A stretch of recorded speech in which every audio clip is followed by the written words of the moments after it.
Hello and welcome to the Cortright cast, your one-stop shop for an intelligent discourse about everything under the sun, from Hollywood to books to movies to science fiction, fantasy, and everything in between. On today's agenda, we're talking about the Mandalorian Season 2 premiere that came out this Friday, Tom Holland's Uncharted film, and the set photos that just surfaced. In other news, Tomb Raider 2 has attached a director to the film.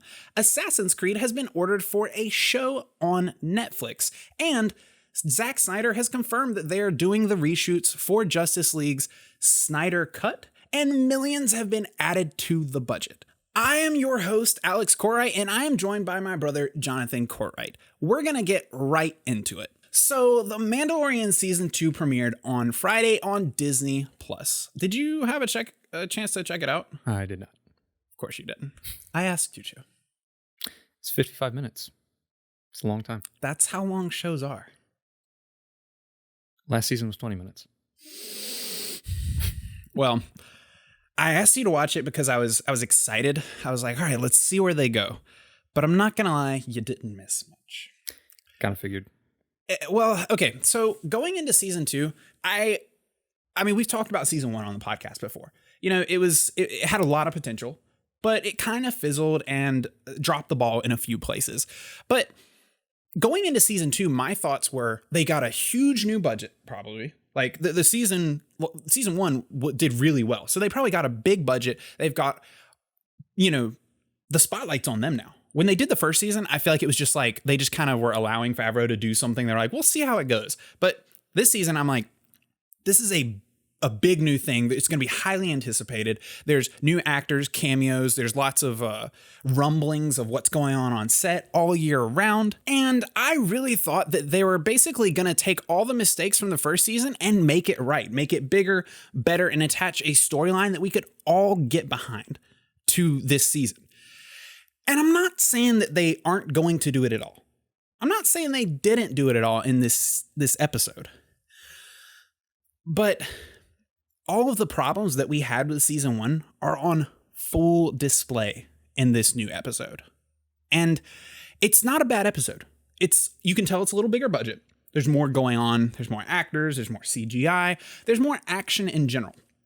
But I was thinking about this after I watched it, and I don't want to spoil the episode, so we're not going to get into like major spoilers, but it's nothing spoiling to say that the Mandalorian goes to Tatooine because he's searching for another Mandalorian. He's trying to figure out how to get Baby Yoda to his people, and he goes to Tatooine because he knows that there's a Mandalorian there that he's heard of.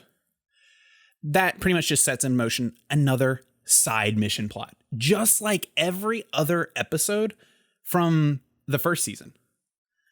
And it's like, once again, on the very first episode, we're jumping back into that same problem that they had of the first season, where it's like side mission, side mission, side mission. And I don't mind the episodic feel. We've talked about this before. Mm-hmm. The episodic vibes of the first season are not bad. Here's my problem, and you can tell me what your thoughts are. The Mandalorian is great when he doesn't take off his mask. Playing the stoic character that's a man of few words, doesn't take off his mask at all. However, they hire these cheap actors to play side characters in episodes, but those characters come and then they go. They come in for one episode and then they dip out. The dialogue is usually really sketchy. And then on top of that, the acting is so, or it feels like everything after the Mandalorian and Baby Yoda's, performance, Baby Yoda's performance of being cute as hell. Everything after that is like, well, all the budget just went into that. And there's not a lot left after that. And I understand that what they're thinking is the Mandalorian doesn't talk a lot. We can't have him take off his mask, and he needs to play this character. He can't be this like personality driven character. But they're thinking that the side characters are going to carry that. But the problem is the side characters leave every episode. So what the Mandalorian needs is it doesn't have to be comic relief, but a fun, a less superpowered side character that is actually like someone like Baby Yoda, like in Baby Yoda's place, that's just traveling with him, to bring levity to the situations, to bring character development, to bring things out of the Mandalorian as a character.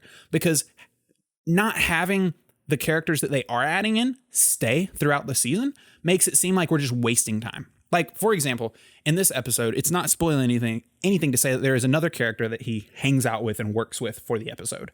That character gets like 10 minutes of backstory, explanations of why they're where they are and what they're doing. But why? Sure, maybe they can bring him back later, but it wasn't that strong of a character. It wasn't anything I was that interested in. I'd rather see what's going on in the Mandalorian's life. Now, I get it. They want to keep the Mandalorian incredibly mysterious. But if you're going to invest so much into side characters, you can't throw them away in the next episode. Yeah.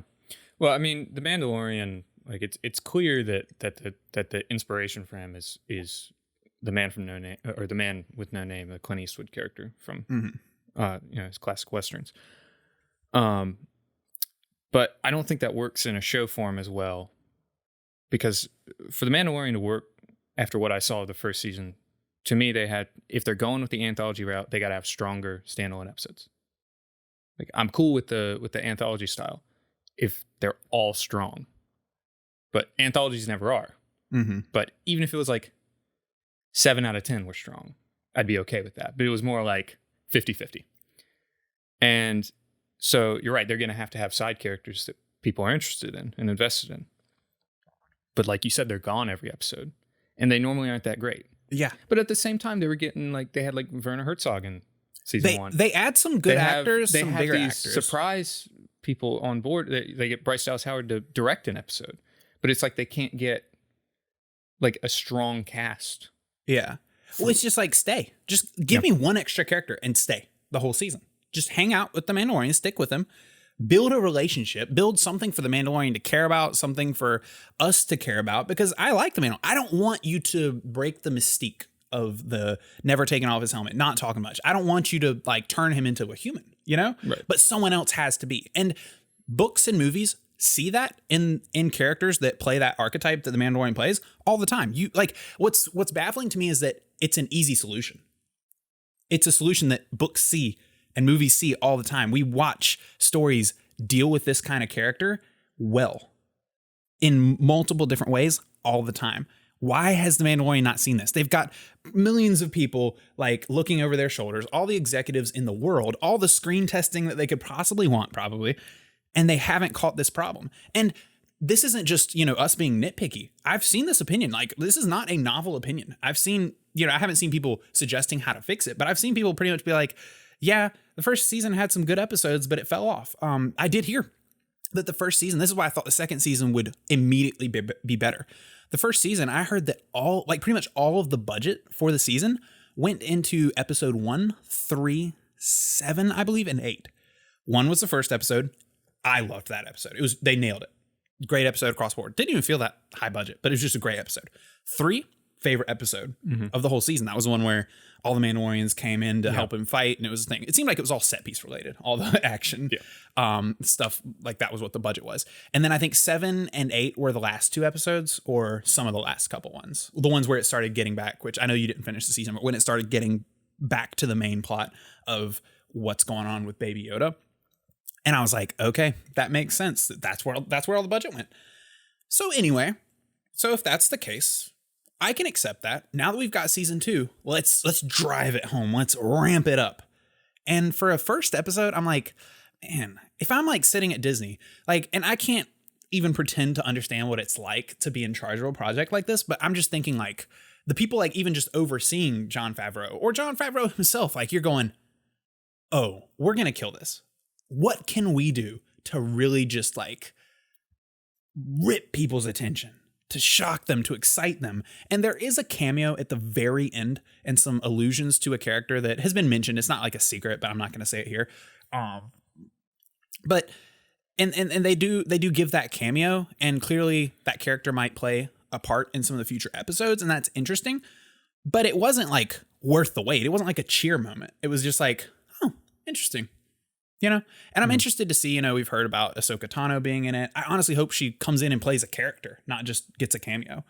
But you never know what to expect there. But it was just really sad to see. And not only that, I felt like the first season was kind of low budget. I'm sure it was not like in Hollywood realm, but like for what it was, like I felt like there was some sketch, and I've heard this from other people. There was some sketch VFX, a lot of really bad dialogue, a lot of clunky dialogue, which I can write off as Star Wars. Star Wars has clunky dialogue all the time. I can write off that Jon Favreau wrote bad dialogue because he wanted to honor George Lucas. Like, I can believe that. I'm not going to complain about the dialogue being a little sketchier, but like there were other things too that just made it feel cheap.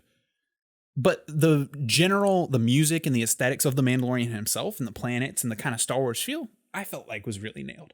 So the first episode starts of season 2, and it's not a spoiler to say that there's a quick little action sequence right off the bat. It starts off with a bit of a bang, and the Mandalorian comes in. He's talking to this character. He's looking for a Mandalorian like himself, and this character turns on him and is like trying to steal his armor. The dialogue in the scene is awful. It's stilted. It's awkward, and the acting across the board from pretty much anyone but the Mandalorian is really sketchy. And then an action sequence that ensues that is like awkward. It's so scripted. It looks like you can see that the characters are looking for their cues. They're counting in their head.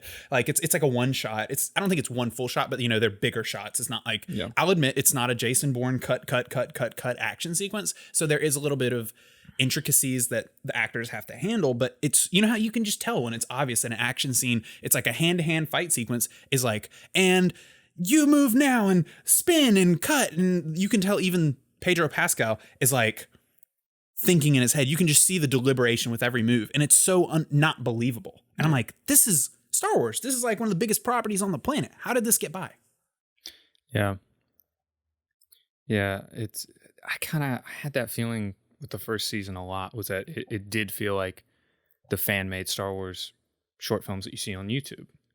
And like I said in I think the first podcast, like those can be good. It's just it does feel like fan-made Star Wars.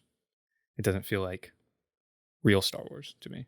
Yeah, and I can accept it for the first season. Like I'm willing to wipe the slate clean on the first season and be like, this was a new project that was given a chance. Now that it has exceeded expectations, my expectations are going to go up. Mm-hmm. So the fact that the very first episode did not raise the bar at all, it felt like just didn't seem like it wasn't promising for me.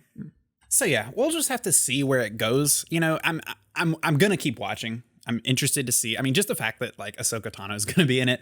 Like I'm a fangirl for Ahsoka, so I'm interested to see how that goes. I'm nervous. I don't feel like I count on them to do that right, but I'm interested to see where it goes. So I'm going to keep watching. There's still plenty of potential for this season, but I don't know. It's not off to a bad start, but it's not off to a start that gets me excited. You know, I felt like The Mandalorian was a show that we were going to be like, and it's back, you know, not like Game of Thrones level of like hype around every episode, but it's a weekly episode. So it's like, all right, we've got something to look forward to, something to watch on Friday nights. And I don't know, but yeah. In other news, what was it? Tom Holland posted a set photo from the new Uncharted film, which, if you're unfamiliar, is based on the Uncharted video game for the PlayStation. And you were actually the resident Uncharted expert. I played through the second game. The third. I played through the third game when I was really young, and I watched you play a lot of it because we were kids when they were coming out. But I'm not as familiar with the story. I'm not attached to the story. What did you think about that? I thought he looked pretty good in the photo. I thought Tom Holland looked all right. So I'm iffy on anything film related for Uncharted. Why? Because Uncharted is already such a movie that it feels both unnecessary and also weird to see people that are not the models of the characters playing them, because they already are. Yeah. The Nathan Drake is so Nolan North who voiced him. And even down to the look, they kind of look similar. He looks a lot like him, doesn't he? A little bit. He's not as like in shape. Yeah. He's a bit older, but and the cutscenes are so expressive and so real looking that watching a movie where people are pretending to be these characters, it just feels like it's gonna be awkward to me, because Tom Holland looks nothing like Nathan Drake and also sounds nothing like Nathan Drake. And weirdly, that's one of the things that worries me the most about this is hearing Tom Holland try and deliver Nathan Drake-y lines. Mm-hmm. Yeah, because he doesn't have like a thicker, manlier voice. He has that like kind of boyish. And I don't know if he can pull off just the like, haha, it's like sarcastic Nathan Drake line delivery that's gonna be so important to playing that character. But you know what he's gonna do? They're going to lean into Tom Holland more than Nathan Drake. They're going to sell it on Tom Holland because Tom Holland is a good comedic actor. He is a expressive actor. They're going to be like, this is Tom Holland. And I don't mind the idea of them going back in time. I don't think that's a bad idea to go back to the beginning, especially if they want to think about making this a big franchise, like with multiple films and aging it up and moving, starting at the beginning. I don't mind that. I don't know that it's the best idea, but I'm okay with it. I'm interested to see where they go. So I think that he's not a bad pick for the character. I thought the set photo looked really good in terms of just, I mean, it wasn't much, but I thought he looked good on set. He looked good in the outfit, but you're right. I don't see them going like, you have to be just like Nathan Drake. I see them going like, here's Nathan Drake by Tom Holland. Like this is Tom Holland's movie. He is. But it's just at that point for me, it's like, why bother with Uncharted? Because if you go on YouTube and just look up those videos where people cut together the cutscenes, you could watch just all the cutscenes from Uncharted and feel like you're watching a movie. But then you would make millions more dollars. Yeah. That's why I'm not really looking forward to it that much. I'm interested to see what they do with it, but I'm not really looking forward to it that much. And also, we've already seen young Nathan Drake. It's not like this is something that we haven't seen. There was young Nathan Drake in Uncharted 3. They went back to young Nathan Drake in Uncharted 4 as well. Uncharted Golden Abyss for the PS Vita was an earlier adventure. You got to see young Sully. It's like, it's not like it's new territory.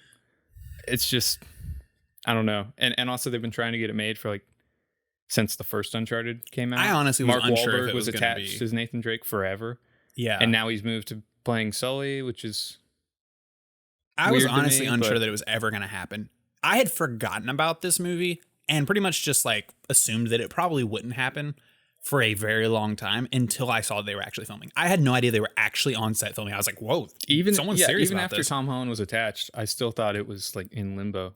Yeah, it's been like he was attached like 2 years ago.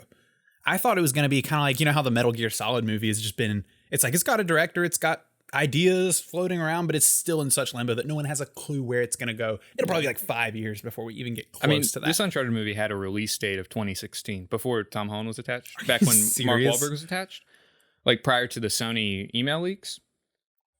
It had a straight up release date that they were aiming for, and we're going to start shooting at a certain time. And after that, I was like, they're never going to make it. And then they attached Tom Holland, and I was still like, they're never going to make it.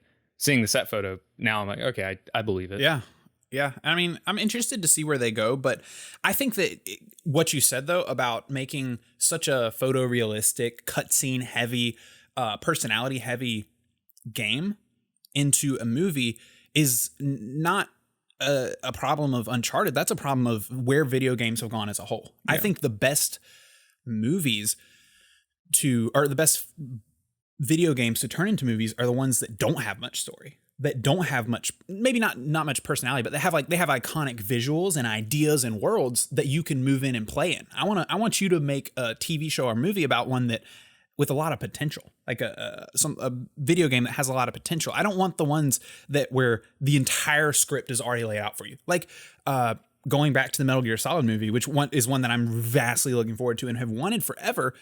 That being said, I want it because I'm a Metal Gear Solid fan. I don't want it if I wasn't just such a fan and I didn't just want to see more Metal Gear Solid. I don't know that I would want the movie because, I mean, like Hideo Kojima's Metal Gear Solid is the tentpole of movie-like video games. It's what started it. It's what like spearheaded the entire industry moving in that direction. So I'm like, why would I want anyone other than the original voice actors, the original looks of the characters? It's like nothing's ever going to live up to what they did there. So like, look at the other new movies new games that are coming out. Like, I mean, Cyberpunk, 2077 is coming out. That it looks like a movie. Yeah. It looks like a movie. Everything that comes out now, the big hit video games look like movies. They have movie-like cutscenes. And it's just like, what's the point? Yeah. Money is the point. But like, please, no. And Uncharted was really like the big push towards cinematic video games, because it was so movie influenced too. Is the other thing, is that it's not like it's totally original. Like it's so heavily influenced by things like Indiana Jones, and even Nathan Drake is very much based on like John McClane from Die Hard. Like it's very movie influenced. So taking something that is so movie influenced and so cinematic and then turning it into an actual movie, I feel like I don't know. I just don't feel like it's a great idea, but I feel like the best that you're going to get from it is a entertaining, like decent action movie. Like I feel like it's kind of going to be like the Alicia Vikander Tomb Raider movie. I feel like it's going to have that similar. It's like, it's a fine action movie. It's just really I feel like they might generic. do better than that though. Maybe, but it's still, I feel like it's still going to have a very generic feel to it. Well, and when you say that it was influenced by movies, one of the big things I remember noticing in the games was I enjoyed play them more than I cared to play the games, because they would blend their cutscenes into their set pieces. And it wasn't just like, oh, it looks like a movie in the way that like there are long cutscenes or anything, not like a Metal Gear Solid where it's just long cutscenes with lots of dialogue. It was like gigantic set pieces that looked like movies, like huge explosions, fight scenes, stuff that was really, really tight. And the gameplay was always fun, but honestly, you really played the game for the characters and story, because they were just so endearing and so interesting, and you wanted to.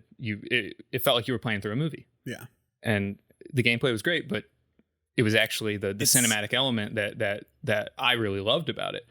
So you take away the gameplay element of it, and you take away the characters the way that I know them, and I'm not sure that it's going to succeed as much. And I would feel the exact same way about a Last of Us movie. Like, oh wait, like, yeah, you could get Hugh Jackman to play Joel, and what's her name? The girl that got like sued for looking like Ellie. Ellen Page. Wasn't it? Yeah, like Ellen Page. Like, oh yeah, it was definitely not Ellen Page, by the way, guys.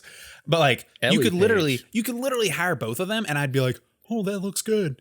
But like, if I'm like putting a critical mind to it, I'd be like, why? Yeah. Where are we going with this? Because they killed that story. It was so gripping, so emotional. And even though I haven't played The Last of Us 2, it's clearly gone down that same path. It's like, don't remake it. Don't just put new actors on it and do something similar to what the original did, because you're not going to get the viewership that you need. Like when you do these kinds of properties, you need the viewership of the people that played the games and already cared to give you that initial box office boost. Right. You know? So it doesn't make sense to me. It makes sense because money. I get it. But I feel like someone up there has to realize that like they keep trying to make these video game movies and they're not working. I want them to keep trying because I want them to work at someday. But please pick the right ones. Yeah. Well, Uncharted should be the easiest, technically, to turn into a movie. Because you can copy paste. Yeah, exactly. But they're not going to copy paste. Yeah. But I don't know. Mark Wahlberg is Sully. I just can't. It does come down to the, like, just thinking about hearing Mark Wahlberg and Tom Holland say lines from Uncharted. It just sounds so wrong because Sully has a very distinct voice, and I'm not sure you could really get anybody who actually sounds like him except for the actual guy. And it just, I don't know. I just can't see it. But yeah, and that's the problem right there. A fan is not going to be able to see it, and then a casual viewer who, like me, who doesn't really care for it, but is like, I'll check out the movie, is gonna be like, it looks all right, cool, Tom Holland. But I'm the kind of person that's gonna see, casual people are gonna be like, oh, it's kind of cool, I guess, if the trailer's good, I'll check it out. But if people are not into it, like the actual fans, you're not gonna get the boost you need. Yeah. Anyway, so speaking of video game movies, you mentioned earlier Tomb Raider, which the first one saw, could we even say middling success? It kind of just bombed. I don't know. I can't remember if it bombed. I know it got like mediocre reception and like just review. I feel like it was mediocre. I think it was just mediocre box office. Yeah, it was just across the board. I feel like it got like a few trailers and people were like, maybe.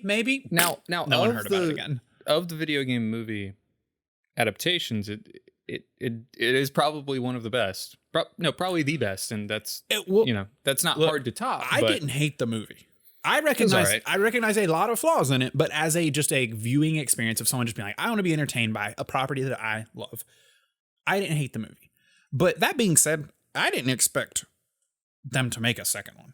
When I did not know that they were making a second one until this week when I heard the news that they had actually attached a director to the project. And it's not going to be the director of the first one. It's a guy named Ben Wheatley. Yeah. And I'm not familiar with this director. Have you?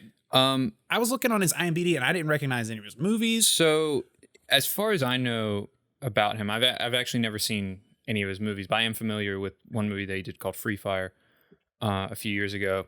So as far as what I know about him is that he's a fairly divisive indie kind of director. He has a very particular style and a very particular vision. Some people really like it and some people don't. Pretty much everything that he's done, I've seen 5-star reviews and 1-star reviews for. Oh, really?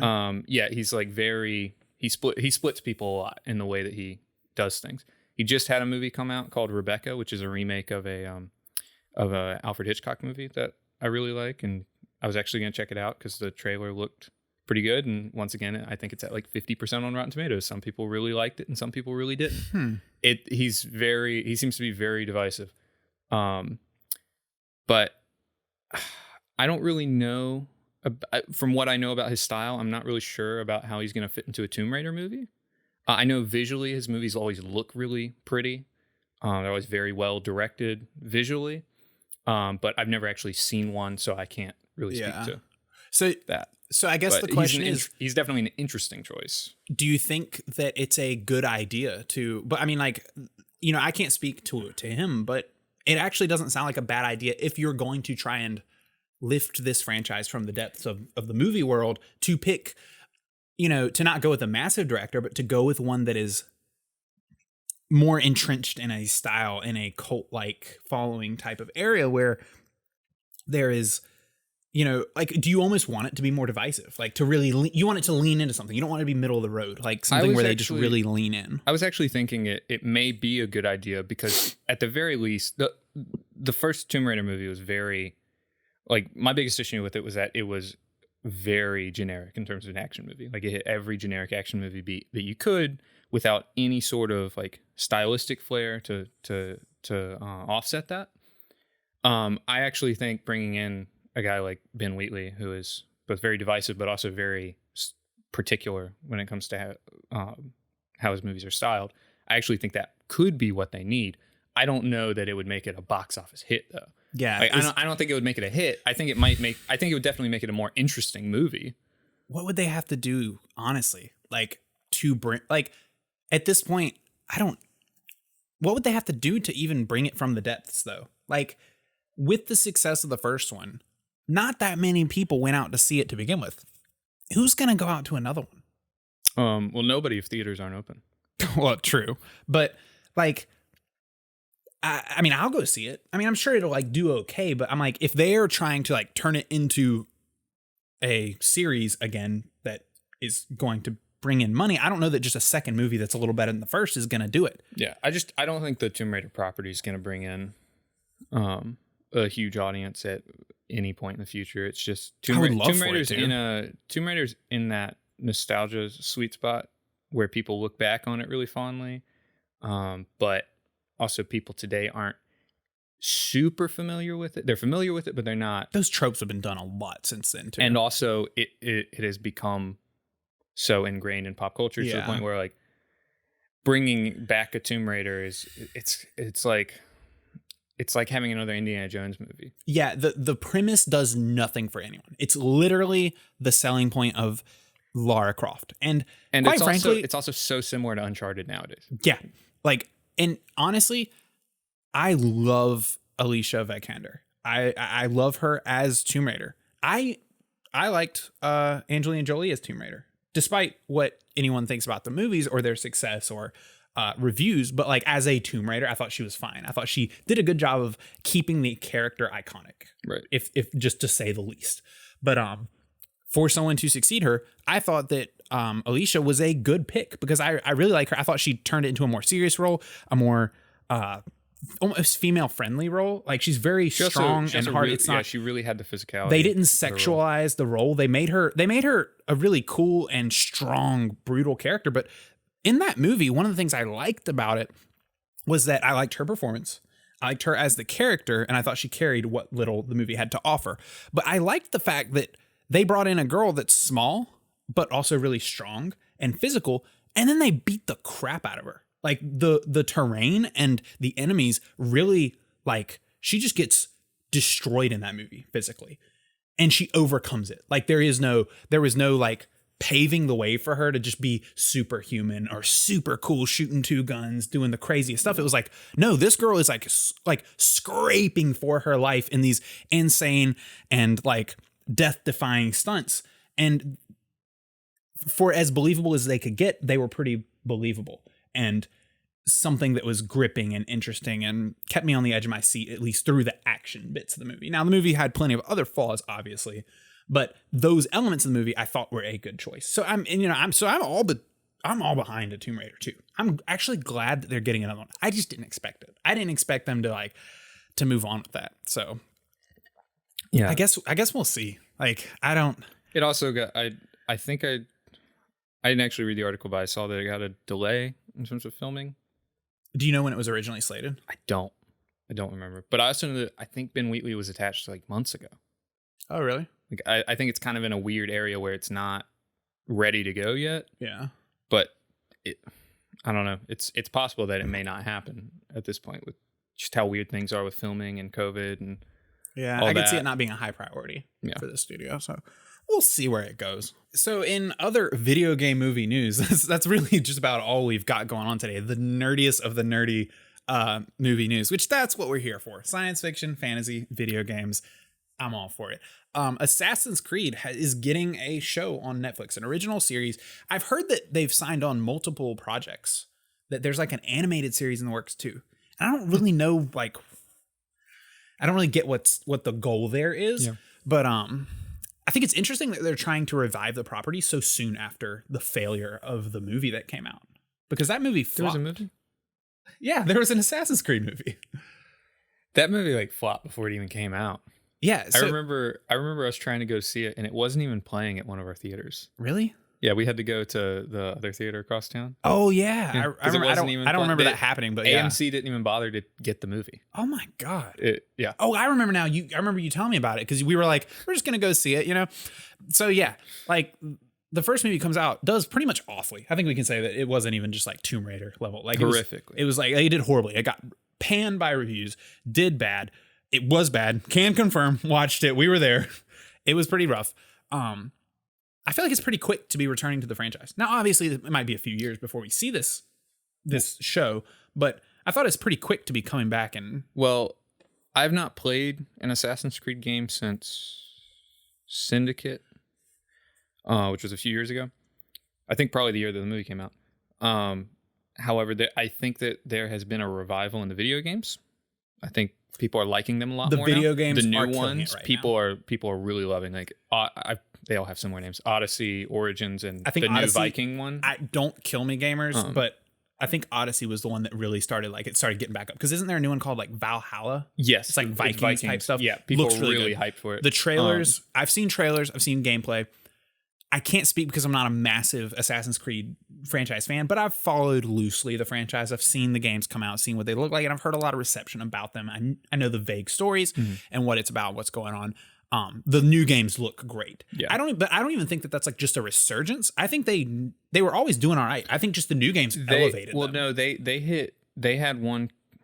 They were having them come out like back to back, and they finally hit this wall with this one called Assassin's Creed Unity, where it was so buggy. The game was so glitchy. Like I played it, it was almost unplayable. And they were releasing these $60 games that were just like half finished and just so copy paste. And then I think they took a year off and changed their development cycle a little bit. And then they came back with I can't remember which one it was. It might have been the one where they were in Egypt or something. I can't remember the title, but people really liked that one, and now they're sort of on a roll again with pumping them out, and people actually really liking them. They hit a level where like they really tarnished the Assassin's Creed name just as a like it wasn't really viewed as a quality product anymore. And I think they're really regaining that now. And I think they're probably trying to capitalize on that. I really enjoyed the ones that I played. I played like the first one and maybe some of the second one, and I really enjoyed it. Just it's not even just that, like, I think the gameplay is pretty cool. Just, you know, assassins, like the action is cool. I just love the setting, and I love that in the new ones they've leaned into the setting. Like they're getting really exotic in the settings, like really cool and iconic stuff going on. So I really like that. With the news of a show though, I'm interested to see where you go, because at this point Assassin's Creed has gotten so many different eras, and I'm not familiar with the exact story arc of the. I don't know if they all just blend together or if they're new stories every time in each what I know game. is that there was Assassin's Creed 2. I want to say it was Brotherhood, and then Revelations, and all 4 of those were a part of the same storyline.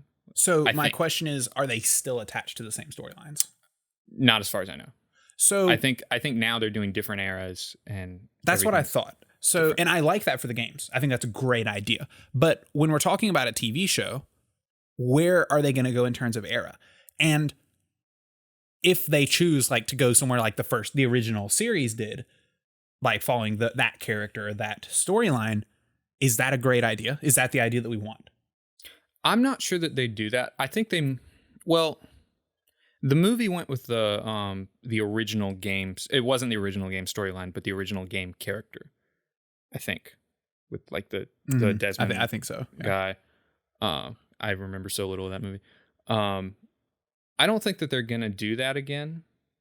I think that they'd probably do a Assassin's Creed story that's not technically an adaptation of one of them, because at this point there's like 18 of them, and I think that they're probably just going to do an Assassin's Creed style story where it's about some character who, goes into the. That's what I was going to say. I think what I would like to see is something completely new within Assassin's Creed, like not picking up a character. But also, can we just cut out like the real world parts when we're making an adaptation? Yeah. Like, can we just? I think they might have learned their lessons. Go into the Assassin's Creed stuff. Like we don't keep it to a minimum. Yeah. I've seen that opinion around that people want it kept to a minimum. I actually believe that they will do that, put less emphasis on it. That being said, now tell me if this is a bad idea. I would almost like an Assassin's Creed show, how do I say this, to be almost anthology-like. I would almost like, I'm not sure that I want, which now I don't know if I'm just the target, I'm sure I'm the target audience, but I'm not like the fan audience. But I would almost want an Assassin's Creed show to maybe not skip around eras, but almost like each season be a different era and a storyline. Like find a way to change, give us a storyline that's a character that's in the, I don't even know what it's called. It's like an A word.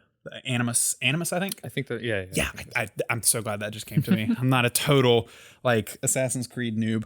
I called it the Assassin's Creed thing a minute ago. The Assassin's Creed thing. You played more of the games than me. Like I'm not totally opposed to having that in. Like I actually like the fact that having the Animus allows for the structure around it to jump to different time periods. Yeah. So, but I want to see that utilized. I don't want to see like every episode jumping to a different time. Like just, we're just jumping into times to do different things for fun.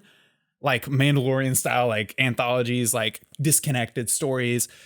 But I think like each season somehow finding a way to move into different eras would be a really cool chance to, I think, showcase what Assassin's Creed has done best. I think the most, and this may just be me, maybe not all the people that enjoy the series, but the allure that Assassin's Creed has is the history to me. It's the way that they do, like, especially in the early games, like the way that you would just get a shot of the main character in his cool assassin clothing, like holding on to like the top of like a gigantic like tower and leaping from it, getting the bird's eye view of these historic locations.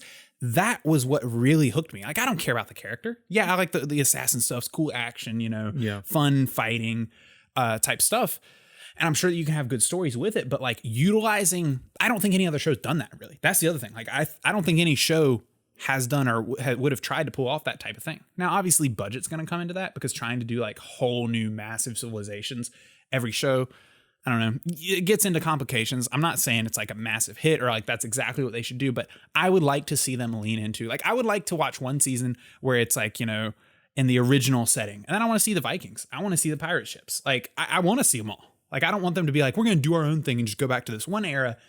And now it's just, because I think if you just stick in one era for more than like a season or two at a time, I'm not even going to want the Animus. I'm like, honestly, like, why don't we just give me a show that's about an assassin? Right. That's like, what I was saying. Just cut it out. Just give me the person. But so if you're going to use the gimmick of Assassin's Creed, utilize the fact that you can jump. Yeah. No, I definitely think like every season would be a good idea. And don't make the seasons too long.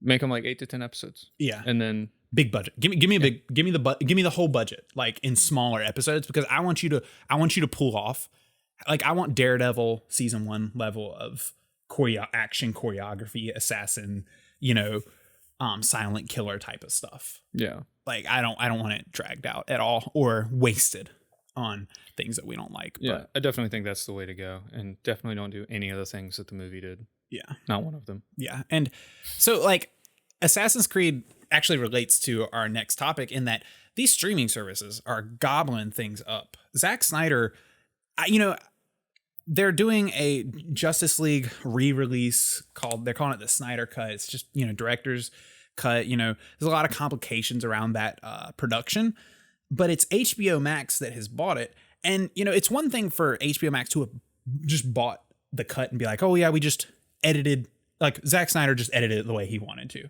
It's just his director's cut. That's what I thought it was originally. Mm-hmm. But now we're learning that they're actually doing reshoots. They're like on set doing reshoots right now. I thought that he might they probably had a lot of footage so they could do some different things, but I really didn't expect them to go out and actually reshoot. So they're doing reshoots, and not only are they doing reshoots, millions of dollars have been added to the budget to do this. Like, not to say that it's like a whole new movie. I mean, it will be a whole new movie, but not to say that's like totally all brand new storylines type of stuff.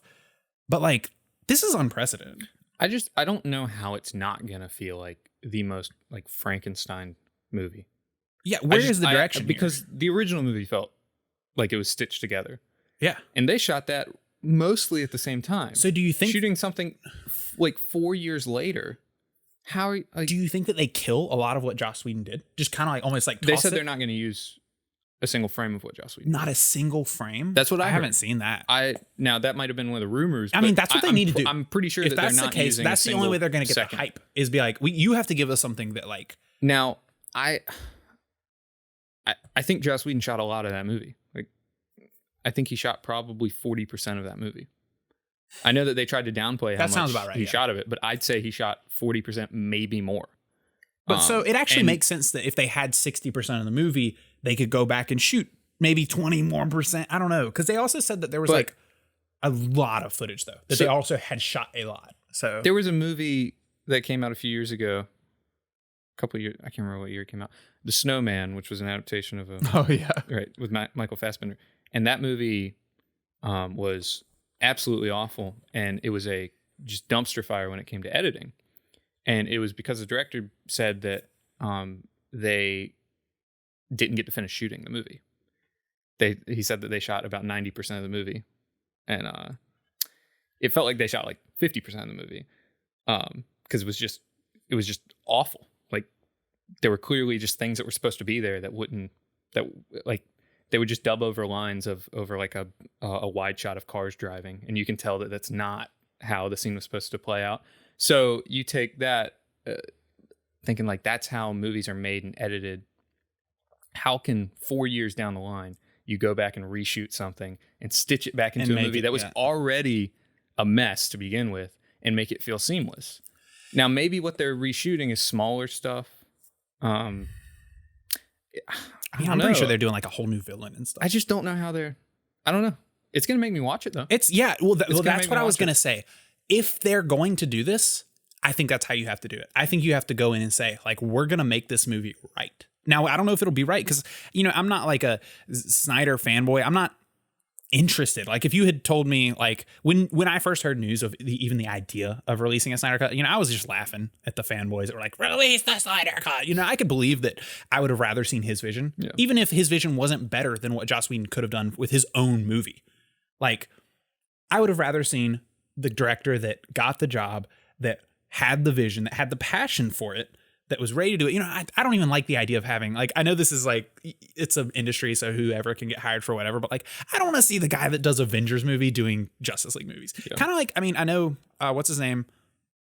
Guardians of the Galaxy director. James Gunn. Yeah, James Gunn's doing like Suicide Squad stuff now. And, you know, I'm interested to see what he can do with it, but I'm kind of like, you're switching teams, bro. Yeah. like I actually don't want to see, I don't want to see actors, like other than small actors. Like I don't want to see people like switching over back and forth between the franchises, because I don't think it's healthy for the fandom. So I'm okay with like going like and see like, okay, you don't have to love Zack Snyder or his style, but this was his movie and he had the vision for it. They chose him. They wanted his dark, gritty, stylized Justice League. Let's see it. So with the ad, I mean, what's going to kill me is if I get a 4-hour cut though. That is a long movie. Yeah. I'm going to turn it on, and if it's not hitting, I'm turning it off. But that being said, I will turn it on. Release it like they did the Hateful Eight extended cut. Oh yeah, they're releasing it in parts. Yeah, that'll be interesting. I want to see if they can make this work, because if I don't know if it's going to work or not, because the thing is, if it works, it's going to open the door so wide for other movies and properties. Not even just flopped movies, like. Yeah. But is that something we want? We'll finally get that 3-hour Batman Forever cut we've been waiting for. I've really seen like that. I've actually heard that that's a possibility with HBO. I've heard that because HBO has kind of opened this door, you know, like we said in the past, like there's ideas now about Star Wars longer cuts of the Disney films, or recuts and things like that, like original vision. And you know, it's like we've actually seen so many years of this that it has to make me go like, we've seen director's cuts before. People typically prefer director's cuts. At what point is Hollywood just going to be like, hey, let them make the movie? Like, yeah, it's interesting, but what's weird to me is that it just seems like such a waste. Like I get having the Snyder cut. I don't get having the Snyder reshot version that was reshot several years later. Like at that point, I don't get the point of it, because I don't see how that makes it canon. It wasn't in the movie. I think it just gets icky. It gets really messy in it, and I just don't see the point in it. I think it's really interesting. I don't know that it's going to be successful enough that they're going to do more of them in that way, where they go back and reshoot stuff from. I don't know about reshooting several years ago, but I do think you're going to see a lot more just recuts. Though. Yeah, but I mean, if you watch the Batman vs Superman Snyder cut, it wasn't really better. Yeah, I never really heard much about it. I watched all the stuff that was added back in. All it did was it fixed a few editing problems, which still left 100 others. It filled in like 3 plot holes, and that was about it. It was still a sucky movie. Like it didn't make the core movie better. Yeah. And Justice League.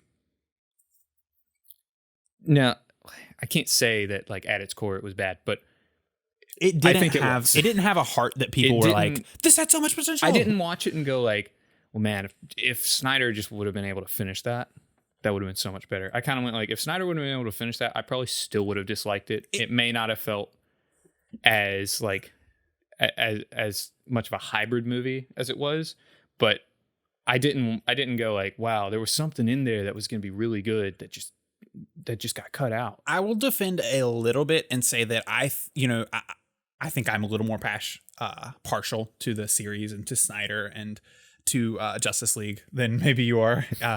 I do like Zack Snyder. I don't love him. I'm not a fanboy. I've recognized some of his flaws, but I do think he has done some great things and has some good ideas.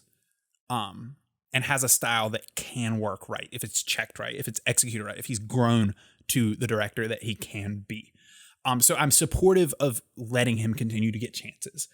And I do think that there is a core of the Justice League movie that it might be a small one, but I do think there is something there to work with. Well, so my issue with it is that, like, this is going to be a controversial opinion, but the parts that I actually did enjoy of Justice League were the parts that were clearly Joss Whedon. Like, I don't know that there were many parts that I really enjoyed of Justice League. Yes, but honestly, the only bits that I remember enjoying or being entertained by or just liking at all were bits that were clearly not Snyder. What I remember not liking the most was the comedic stuff that had been added, like turning Aquaman into like some hillbilly. Yeah, which was clearly Whedon stuff. Yeah. But like they finally made Superman not just some depressed dude. Like they finally, like there were a couple things where I was like, okay, Joss Whedon understands better how to utilize a few of these characters. Then they made Batman a joke though in that movie. Yeah. Which I was not a fan of the way that Batman was in Batman versus Superman, but they like just totally screwed. I'm generally a supporter of the Ben Affleck Batman, but I think worst Batman I've ever seen, 100%. I don't think they did a good job. Clooney's the worst Batman ever. No, I don't think Ben Affleck's Batman. I don't mean like his Batman is like great. I think that like I'm generally supportive of his visual. I liked his visual Batman. Like I liked the suit. I liked the raw power of the action that they gave him in Batman v Superman. Like some of the scenes, some of the action scenes. I know there's controversy about, like how brutal he was or killing, things like that. I'm not here to address that, but like the scene in Batman v Superman where he takes out a bunch of guys in the multi-story place I really like that style of Batman. The really just like, I thought they were nailing the action. I like him being a more imposing, big, giant pecs Batman with the short horns. I liked that. I thought that no one has pulled off the Bruce Wayne look with the gray fox streaks and or silver fox streaks in his hair. I thought that he had one of the best visual Batmans. I'll give you the silver fox streaks. Aside from that, I'll sum up my opinion on the Ben Affleck Batman as saying there's not a single aspect that I liked about it. Not one. And I'll sum it up that way because I could go on for years. I kind of feel I'll leave it like that. Yeah. To put a cap on it, I feel like I don't think that Ben Affleck is a bad choice for Batman. I don't think the visuals of Batman and the way they handled Batman, like as an entity, was bad. I just think that the weaknesses of the movie and the script and the dialogue that he was given did not allow him to do what he could have done with it. My issue with Snyder, and this is why I don't have really any faith in this Justice League being good. I think it'll probably be better than the original cut of it, or better than the Whedon Snyder cut of it. Is that Snyder is really good at making memorable visuals. He cannot for the life of him tell a story though. And that's my issue with him, is that his storytelling is just bad to me. Like he's bad at showing things. He is bad at making sure people have the right information. He is bad at keeping things focused. It is all about getting to the next visual moment. And people that are really like in love with his visual style seem to really love his movies, but story-wise, I can't take them. Like it's just it is a headache to try and like watch one of his movies and follow the story, because he is, to me, so bad at conveying things. Mm-hmm. Like every time you get to like a big visual moment in his movies, it feels like nothing's there, because I don't feel like I know who the Superman is, because I don't feel like he's shown me who the Superman is. I don't feel like he's shown me who this Batman is. He's shown me cool visuals of this Batman, but I don't feel like I know anything about these characters, and I don't feel anything for the story or this moment. And that's why like I have no faith in a Snyder cut being much better. I just feel like it's going to be more Snyder. Yeah. I'm not attached to it either way. So I think all I can say is that we'll see. I think that's all we can say at this point, because it's like, I don't want it, but I'm not like totally mad at it. And I'm not like, I don't think it's going to be garbage, but I don't think it's going to be great. I'm so like lukewarm on it. But I think what's more interesting than obviously just the cut is really the balls of HBO Max to go and put millions of dollars behind allowing these reshoots and wanting to re-release it. Like, I don't know, the actions of these streaming services as of late have just been not necessarily surprising, but the way that they're moving forward the space is very interesting. And I'm not sure how I feel about it. It's interesting. I don't know if I like it or if I don't, because on one hand, it's like we get more content, but on the other hand, like the move away from theaters and, traditional cinema and away from movies and more into TV shows is, I don't know how I feel about it, and especially with COVID is making things so complicated now. I feel like it's almost accelerating a clock that was already ticking. Yeah. Yeah. I'm not a fan of it at all. Yeah, I'd be okay if all streaming services just went and died. Because for me, they're destroying traditional cinema.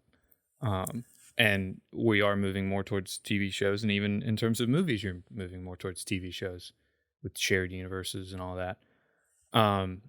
So I'm not a fan of it. People seem to be more and more content with sitting at home and watching movies on their TV. We got The Irishman last year on Netflix, which was just hugely disappointing to me. Not the movie was fantastic, but the fact that I could only watch it on Netflix. And the only way that I could see it in theaters is if I happen to live in New York or LA. And I don't like that. I don't like that you don't have the option for a lot of these. And I see us moving more and more towards that. Especially with, I just heard that MGM was shopping No Time to Die around the new James Bond. Yeah. At streaming services. They wanted way too much money for it. Because I've heard that almost got sold, then it almost didn't, and then it did. I want to say it was Netflix and Apple that would only offer up to $300 million, and MGM wanted $600 million because they've spent so much money on that movie. But yeah, that's scary to me.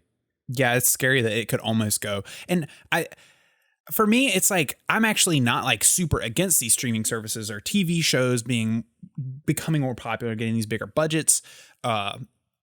What I would like is like a world where we live in harmony, where I'd rather just have the TV industry be booming, and then also these streaming services stay out of releasing their own movies as much, and keep can we just keep them separate? Like, because I don't want, like, you say that you'd be okay if these streaming services just went away, but like, I'm okay with it. I like watching TV shows, but I don't want that to taint my theater experience. I don't want that to taint the way that we handle the way that it's produced and consumed cinema.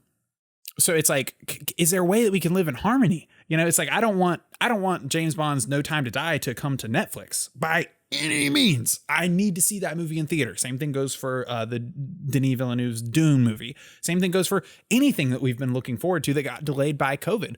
But that being said, I mean, I still watch plenty of shows. I mean, I have Disney Plus, HBO Max, Netflix, Hulu, and Amazon Prime. Like, I'm all here for the shows. I don't prefer them to movies, but I'm okay with having them. I think the medium has its own thing. I would rather see the mediums lean into each other. I want to see cinema be cinema. And I want to see TV shows be TV shows instead of seeing cinema be more like TV shows, but also TV shows be more like cinema. And so now they're both just almost like the same thing. And it's like, why do we even differentiate? And I feel like that's what the streaming services are doing. They're like, yeah, why don't we differentiate? Let's just make everything this one thing. And it's like you get to this point where you have Marvel movies feeling like they're TV shows and people are loving them. They're so great, But aside from like Endgame and like the last two Marvel Avengers movies, a lot of the even Marvel movies just feel like TV shows. Yeah. And they're solid because TV shows have gotten good, but there's still a difference. Yeah. There's a difference in the way it feels, the way it's shot, the way it's planned. It's everything. Yeah. And the issue is that the more and more people get to like Universal is doing that thing where they're I think 17 days after release in theaters, they're going to their streaming service. And for people who are not crazy about going to the theater, that's not a long way. That's not enough incentive, right? A lot of people are cool to wait 4 months for a movie to come out, on a streaming service and skip the theaters. Yeah, that's not a long wait at all. 17 days, who's going to be going to theaters?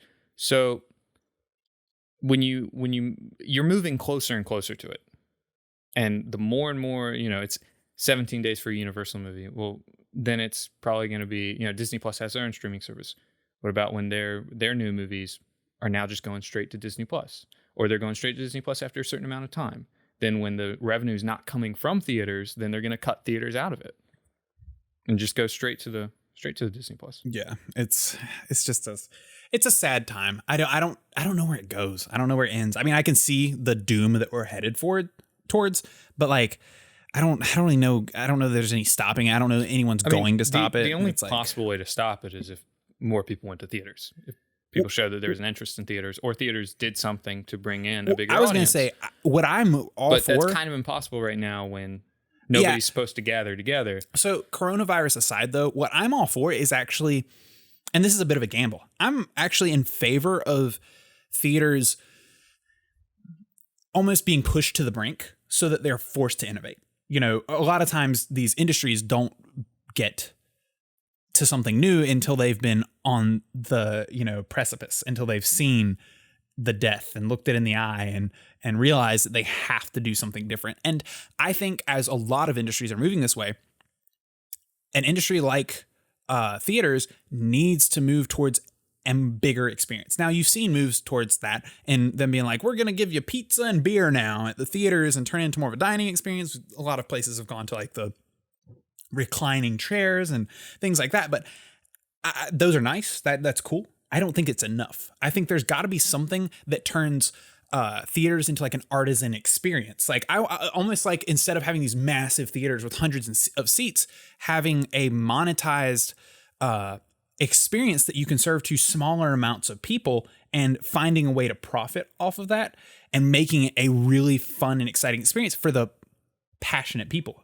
That is also so fun and exciting that you can build an industry off of it, almost making it like, I almost want a theater to be like a local coffee shop, a nice one, but I think having these big chains just forces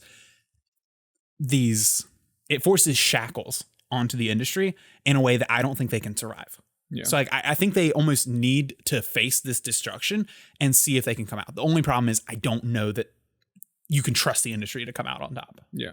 So it'll be interesting, but yeah. So, I mean, we'll just see, but that covers most of what we wanted to talk about today. We talk about a lot of movies today because honestly, that's where all the juice is right now. Not a lot going on in the book novel world. I don't know if you've been even reading many books these days. Not much has been coming out lately that I'm that interested in. I'm looking forward to Brandon Sanderson putting out A Rhythm of War. We talked about that last week. Mm-hmm. I'm excited to get into that, make some videos on it. The Burning God, the third book in the Poppy War trilogy, which I know you're not particularly familiar with, is coming out on November 17th. I'm really interested in where both of those books go. I'm very passionate about both those authors. So I'm excited to have some big heavy hitters. I haven't felt like this year has been that full of heavy hitter science fiction fantasy authors putting out big books in a series that at least I'm that interested in. So hopefully I'll have more to talk about on that with the channel and with the podcast as we go. But I think that covers most of the things for today. We've been going for quite a while. So yeah, we're going to wrap it up there. I hope you guys have enjoyed this episode of the Cortright cast. My name is Alex Cortright. This is Jonathan's Cortright. Jonathan's Cortright, bro. Dude. That's good. I'm keeping that in. This is Jonathan's Cortright. We've enjoyed doing this episode for you. This is episode 6 of the podcast. We are rolling right along and appreciating any support that you guys give us. Be sure to subscribe if you've made it this far. Well, you might not even need to, but subscribe to the Clips channel, where if you don't have the time to sit through an hour plus of podcasts, you can get the short form clips on Cortright Clips. That's Cortright Clips on YouTube, and you can see all of the individual subjects that you're interested in uploaded in short focused clips. I think that covers just about everything, so we will get out of here. Thank you guys for watching. Like this video, subscribe to the channel, and we will see you guys later.